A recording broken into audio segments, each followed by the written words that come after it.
मार्च खत्म हुआ, कल ऐसा लग रहा था, लेकिन ऐसा बिल्कुल नहीं है क्योंकि कल जो भी कुछ हुआ है वो अभी तक खत्म नहीं हुआ है। दिन भर सड़कों पर चले हंगामे के बाद रात होते होते जंतर मंतर पर फिर प्रदर्शनकारियों से भीड़ भर गई।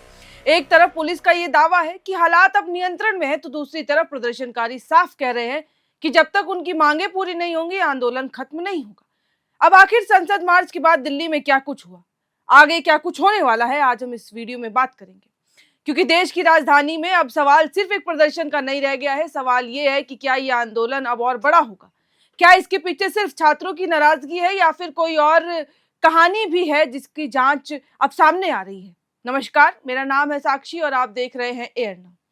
संसद मार्च के दौरान दिन भर दिल्ली की सड़कों पर भारी हंगामा को देखने को मिला। कई जगह पुलिस और प्रदर्शनकारियों के बीच झड़प हुई, आंसू गैस के गोले तक दागे गए, लाठीचार्ज हुआ और पथराव की घटनाएं भी सामने आई। पुलिस के मुताबिक इस पूरे घटनाक्रम में 118 पुलिसकर्मी घायल हुए हैं, जबकि प्रदर्शनकारियों का दावा है कि उनके कई साथी भी घायल हुए हैं। पुलिस ने करीब 70 लोगों को हिरासत में लेने की बात भी कही है। लेकिन सबसे बड़ी बात यह है कि संसद मार्च खत्म होने के बाद भी आंदोलन खत्म क्यों नहीं हुआ। देर रात एक बार फिर बड़ी संख्या में प्रदर्शनकारी जंतर मंतर पर जमा हो गए। सीजेपी प्रमुख अभिजीत दीपके भी वहीं धरने पर बैठ गए। उनका ये कहना है कि केंद्र सरकार से बातचीत जरूर हुई, लेकिन कोई ठोस आश्वासन नहीं दिया गया, इसीलिए आंदोलन जारी रहेगा और संसद मार्च का अभियान भी खत्म नहीं होगा। अब इस पूरे मामले में एक नया एंगल भी सामने आ रहा है। सुरक्षा एजेंसियों इस बात की जांच कर रही हैं कि आखिर कुछ ही दिनों में सोशल मीडिया पर शुरू हुआ ये अभियान इतनी तेजी से देश भर में कैसे फैल गया। जांच एजेंसियों के मुताबिक ये सिर्फ एक सामान्य ऑनलाइन कैंपेन नहीं हो सकता। इस पूरे आंदोलन के पीछे कथित तौर पर एक डिजिटल टूल किट और इस्तेमाल किया गया है और उसी की जांच अब की जा रही है। वहीं पुलिस सूत्रों का यह भी दावा है कि हिरासत में लिए गए कई लोग छात्र थे ही नहीं। साथ ही यह भी जांच की जा रही है कि कहीं प्रदर्शन के दौरान बाहरी तत्वों की भूमिका तो नहीं थी।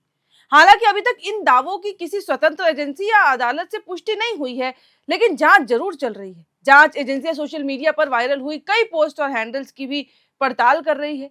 अधिकारियों का यह कहना है कि कुछ अकाउंट्स के जरिए कथित तौर पर भ्रामक जानकारी फैलाई गई। इनमें हिंसा में कई लोगों की मौत और सैकड़ों लोगों के घायल होने जैसे दावे भी शामिल हैं, जिनकी आधिकारिक पुष्टि नहीं हुई है, लेकिन पुलिस ऐसा कहती है कि इतने लोग हमारी ओर से घायल हुए होंगे, बल्कि छात्रों की ओर से नहीं। इसी बीच सीजेपी के सोशल मीडिया प्लेटफॉर्म भी चर्चा में आ गया। दावा किया जा रहा है कि इंस्टाग्राम पर पार्टी के फॉलोअर्स बेहद तेजी से बढ़े। कुछ विशेषज्ञ इसे नॉर्मल ग्रोथ नहीं बता रहे हैं और सुरक्षा एजेंसियां इसी पूरे डिजिटल नेटवर्क की जांच कर रही हैं। हालांकि अभी तक किसी एजेंसी ने इसमें कोई पुष्टि नहीं की है कि हाँ भाई ये सही है, लेकिन रिपोर्ट्स में ये जरूर कहा जा रहा है कि आंदोलन से जुड़े पोस्टर, घोषणा पत्र और डिजिटल कंटेंट तैयार करने में एआई टूल्स का इस्तेमाल किया गया है। लेकिन यहां मैं स्पष्ट कर दूं कि एआई टूल्स जो है उनका इस्तेमाल करना अपने आप में गैर कानूनी बात है ही नहीं। जांच इस बात की जा रही है कि उनका उपयोग किस उद्देश्य से किया गया था और क्या उसका इस्तेमाल किया गया है झूठी अफवाहें फैलाने में। इसी के साथ अब एक और एंगल सामने आया। सुरक्षा एजेंसियां ये भी जांच कर रही है कि क्या इस पूरे डिजिटल अभियान को विदेशों से किसी तरह की फंडिंग या लॉजिस्टिक सहायता मिल रही थी। फिलहाल इस संबंध में कोई आधिकारिक निष्कर्ष सामने नहीं आया है, लेकिन जांच इसके लिए भी जारी है। अब यहां से हटे तो आपने कल तस्वीरें देखी होंगी, राजनीतिक गलियारों में भी इस आंदोलन को लेकर आरोप प्रत्यारोप तेज हो गए हैं। सत्ता पक्ष के समर्थन इसे प्री डिसाइडेड अभियान बता रहे हैं, जबकि विपक्ष का कहना है कि युवाओं की मांगों को दबाने की कोशिश की जा रही है। कई विपक्षी नेताओं ने प्रदर्शनकारियों का समर्थन भी किया। सपा के सांसद तो साफ नजर भी आए थे। ऐसे में यह आंदोलन अब सिर्फ छात्रों का मुद्दा तो नहीं रह गया है, बल्कि एक बड़ा राजनीतिक मुद्दा भी बनता नजर आ रहा है। अब सवाल वही कि जो दिल्ली की सड़कों से लेकर सोशल मीडिया तक गूंज रहा है कि क्या यह आंदोलन सिर्फ यूथ की आवाज है, क्या इसके पीछे कोई संगठित डिजिटल नेटवर्क काम कर रहा है, या फिर ये दोनों बातें अलग अलग राजनीतिक नैरेटिव का एक हिस्सा है। इन सवालों के जवाब जांच पूरी होने के बाद सामने आएंगे, लेकिन इतना तय है कि लोकतंत्र में किसी भी बड़े आंदोलन के साथ सबसे बड़ी जिम्मेदारी दो पक्षों की होती है। एक प्रशासन की, जो कानूनी व्यवस्था बनाए रखने के बड़े दावे करता है लेकिन विफल नजर आता है, और दूसरी प्रदर्शनकारियों की, जो विरोध को शांतिपूर्ण बनाए रखने की बातें जरूर करता है, लेकिन रिजल्ट उसकी ओर से भी शून्य ही होता है। क्योंकि अगर आंदोलन हिंसा में बदल जाए तो सबसे बड़ा नुकसान उसी लोकतंत्र का होता है जिसको बचाने के लिए ये प्रोटेस्ट किए जाते हैं, जिसको बचाने के लिए ये बातें की जाती हैं। और इस वक्त दिल्ली में जो हुआ है वो इससे एकदम इतर नजर आता है। हालांकि ये जो दावे किए जा रहे हैं कि इसका कनेक्शन कहीं पाकिस्तान से तो नहीं, कहीं विदेशों से फंडिंग तो नहीं हो रही है, इस मामले में जो कोर टीम है कॉकरोच जनता पार्टी की, उस उनके भी एक प्रमुख ने एक बात कही थी कि जब बातें समझ नहीं आती है, जब लगता है कि हम रोकने में विफल हो रहे हैं, तो फिर ऐसी ही बातें निकल के सामने आती हैं, ऐसी ही कोशिश की जाती है कि पाकिस्तान से फंडिंग हुई है, विदेशों से फंडिंग हो रही है, जबकि ये सारी बातें गलत है। यानी कि उन्होंने इस पूरे आरोपों को खारिज कर दिया था कि ये झूठे दावे हैं। लेकिन दिल्ली के जंतर मंतर की जो स्थिति कल थी, वो देख के ऐसा लग रहा था कि मानो ये कोई ऐसा आंदोलन हो जो एक बहुत ही त्रासदी का रूप ले सकता है। कल आंसू गोले दागे गए हैं छात्रों के ऊपर। कल 35,000 से ऊपर छात्र जो थे उस पूरे प्रोटेस्ट में सम्मिलित हुए थे। संसद की कार्यवाही स्थगित कर दी गई थी।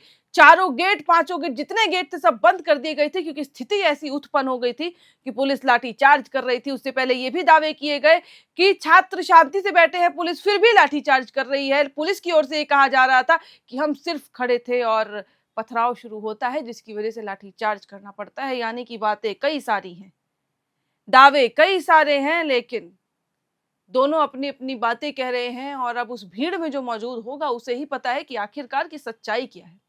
तस्वीरें भी अपने आप में बता रही हैं कि कल बात करने को राजी हुई, लेकिन मैं अंत में सवाल छोड़ूंगी कि जब सरकार को बात करना था तो इतना समय क्यों लिया? जब आपको पता है कि ये प्रोटेस्ट ऐसा रूप ले सकता है, जब आपको पता था कि इतने लोग इकट्ठा होने वाले हैं, तो फिर पूरी तरीके से तैयारी क्यों नहीं गई? और वहीं मैं कॉकरोच जनता पार्टी के संस्थापकों से भी बात करना चाहूंगी, सवाल करना चाहूंगी कि जब इतने सारे लोग थे, आपको पता था कि आपके पास 500-600 तो लोग नहीं होंगे, कई हजारों की मात्रा में लोग आएंगे, संख्या में लोग आएंगे, तो उस तरीके से क्यों नहीं समझाया गया?